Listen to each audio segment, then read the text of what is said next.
अब किस लिए बचना है? समझ नहीं आता किस लिए। जब असेंबली ने बिल पास किया माता वैष्णो देवी यूनिवर्सिटी को एस्टैब्लिश करने के लिए, उसमें मुझे बताइए ना कहाँ पे लिखा था कि एक मजहब के लड़कों को या लड़कियों को उससे बाहर रखा जाएगा।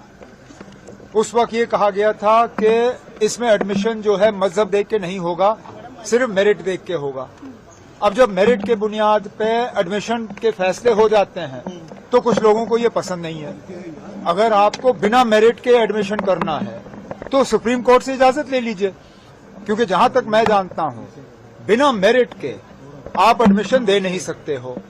और यहां मेरिट को एक तरफ रख के सिर्फ मजहब देख के जो है एडमिशन के फैसले लिए जा रहे हैं, जो कि कम से कम जहां तक मैं जानता हूं हमारे मुल्क के आईन में इस बात की इजाजत नहीं है। अब कल को अगर हम मजहब देख के ये सारे फैसले करना शुरू करें तो क्या सोशल वेलफेयर की स्कीमें भी हम मजहब देख के की जाएं? क्या राशन के दुकान भी मजहब पूछना शुरू करें?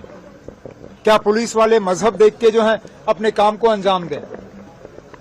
आखिर अभी तक जो है हमारे आईन में सेक्युलरिज्म का शब्द जो है वो दर्ज है।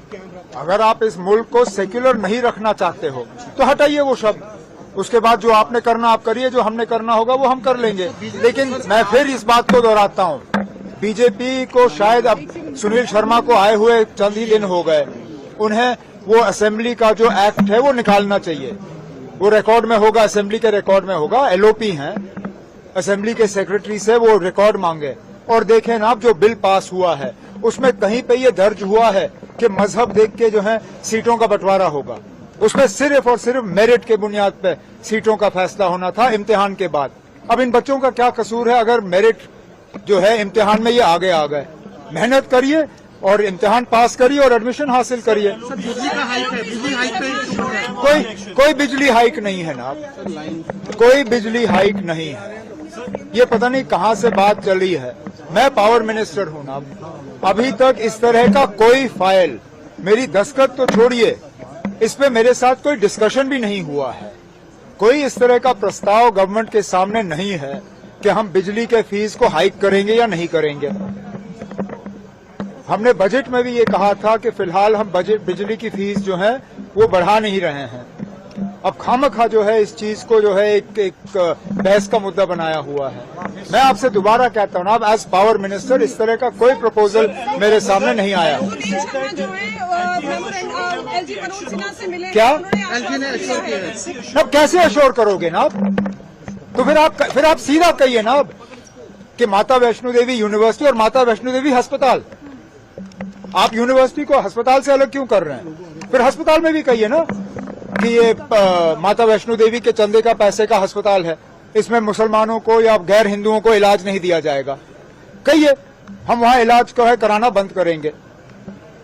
अब मैं फिर इस बात पे तो आता हूं ना, अब जब ये जमीन दी गई यूनिवर्सिटी के लिए, जब एक्ट पास हुआ असेंबली में, उसमें बिल्कुल क्लियर है कि मजहब देख के इन सीटों का बंटवारा नहीं होगा, सिर्फ मेरिट देख के होगा।